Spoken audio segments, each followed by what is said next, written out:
piece. Marion? No, it's Mel, John. A mock hold. A few minutes after 9, the countdown began. 2, 1.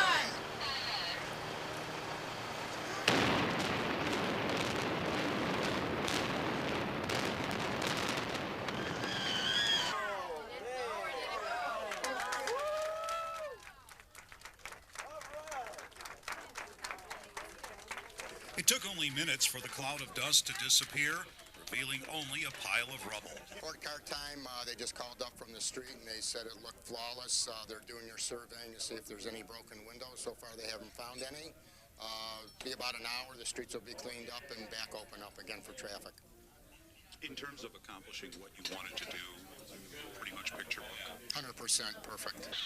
When the dynamite is first blown, some material does fly from the building. It did only minor damage at the Genesee County Courthouse.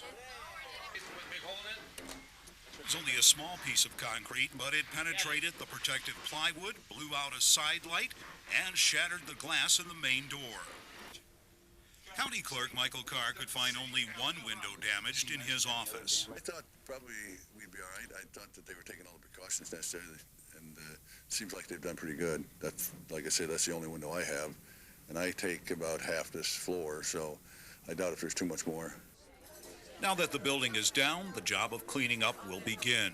Large trucks actually brought in to absorb some of the impact of the implosion will soon begin hauling away the debris. The contractor says everything should be done in about 10 days. This is Mel Serow, News 5, Flint.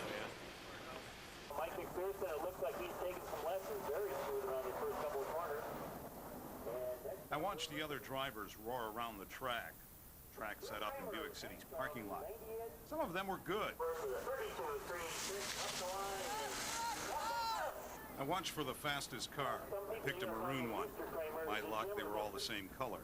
I used the helmet of the current leader. Maybe it was lucky. Then it was time for a fast course in driving a course from a driving expert. Okay, what you do is fast as you can go right up here, right straight. And about here, hit the brakes hard. Hard, trump them. Yeah. And then cut around and don't hit the gas too much or you'll lose it. She'll skid out on you. You go right straight out here, stay to the left. School over. It was time to burn rubber. It's not as easy as it looks. Each driver got 3 tries to get best time. It was 30 seconds flat that won this year. That wasn't my time. By the third run, I got to near 30, but hit a cone that added 2 points. But wait till next year when I run like this. It was all in good fun. It was aimed to help raise money for programs that work with abused children. That's what it's all about, not just raising funds to help these agencies do their job, but to bring attention to the fact that there are abused and neglected children out there that need everyone's help. Last year's tour drew about 40 entrants. It cost about $600 to sponsor a team. This year, the tour was hoping for 30. This is Mel Serow, News 5, Flint. Millions of people recognize the red-tailed hawk, used as a symbol for Buick in its television commercials. The hawk actually has a name. Her name is Bert, and she's actually one of 2 hawks used for filming. Bert is kept by an organization in Oregon that house wildlife that have been injured or can't be returned to the wilds. Dennis Laidler is her handler. As a baby, Bert was kidnapped from her nest and later recovered by federal agents. The risk you take releasing a bird like that is not that she wouldn't be able to hunt. She's physically very strong. But because they're used to getting food from people and associate people with food, she might hunt on her own and do fine, or she might look for the nearest person the first time she gets hungry. And with a bird of prey, you can't control where they're going to go. Laidler travels throughout the year with Bert and other animals and does special presentations all across the country to school children. On my breaks and when I'm home in Michigan, like over Christmas and things like that, I try to do some programs at schools here in Lapeer area at least. I usually have more requests than I have time to do, but we try to do as many as we can. Laidler carries a supply of extra hawk feathers with him. If Bert breaks a tail feather, a new one can be spliced on. Now, is that a young Besides bird? Bert, Laidler travels with Aguila, the golden eagle, whose wing was damaged on a power line, and a great horned owl who was recovered from a hollow portion of a tree 8 days after it was chopped down. Bert will be in Burton this weekend. Bert's on display all weekend long at the Cortland Center Mall. I'm Mel Serow, News 5 in Lapeer. You can get a real kick out of watching Jay Moldenauer and Greg Nelson go through some of the moves that they used in winning the 1992 World Freestyle Team Footbag Championship.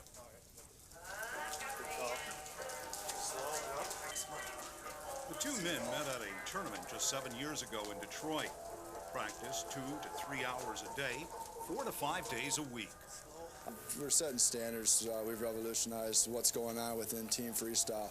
Because when Greg and I come together, we try to work as one unit all the way through, kind of like pairs figure skaters. Using a little slow motion allows you to see just how good these two guys really are. When they're not playing footbag, Jay is a full-time employee at Buick. Greg is a professional Frisbee player.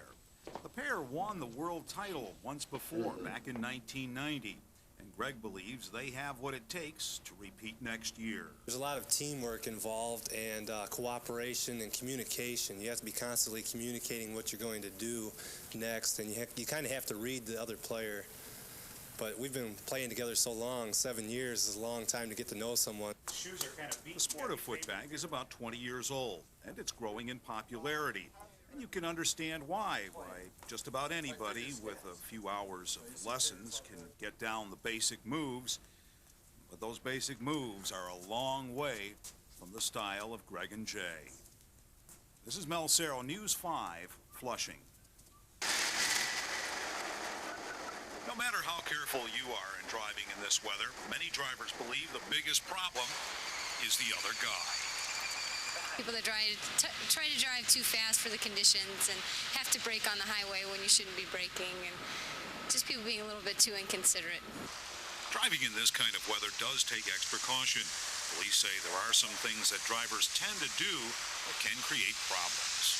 The obvious is going too fast, not taking the conditions into an account, following too close, speeding, not paying attention, and then panicking when they start sliding on the ice. What's the old rule of thumb on that slide? Well, the old rule of thumb is to turn your wheels the opposite way. Of course, take your foot off the gas. And if you have old-style brakes, that's not the anti-locking type, pump them. If you have the anti-locking brakes, just a firm pressure down, a steady pressure, don't pump those. While most drivers can handle a car going into a skid very well, they're not often sure just how to explain it to someone else. Oh, turn into the slide. Turn into the slide, okay. I don't know. Or turn into it. Don't ever hit your brakes. Get up off your brakes and let it coast to a stop. You never hit your brakes when you're going into a slide or something other like that. They really don't take into account the ice. They don't realize that it's 2,000 pounds of metal and plastic, and they don't realize how far cars can slide. Besides making sure that your tires have plenty of tread life left, keeping them properly inflated will also help you stop easier on the ice. This is Mel Serow for Take 5. Sweet, red, ripe Michigan strawberries, row after row. It's a bumper crop. Most of those who take the time to pick their own have been doing it since they were about this girl's age. It's something of a tradition. When I was about 7 years old, my grandfather used to always bring us to pick strawberries, and I remember he'd always yell, "You're supposed to be putting it in the bucket, not eating them." But how could you not eat them? This year's crop is so sweet you don't even need sugar. Of course, you could always get fancy and fix them Polish style. Bake a layer of batter first, and then I would put the strawberries in there, and then I would mix some sour cream and maybe a little seasoning, maybe. This year's crop is early. The hot days and nights are causing them to ripen quickly.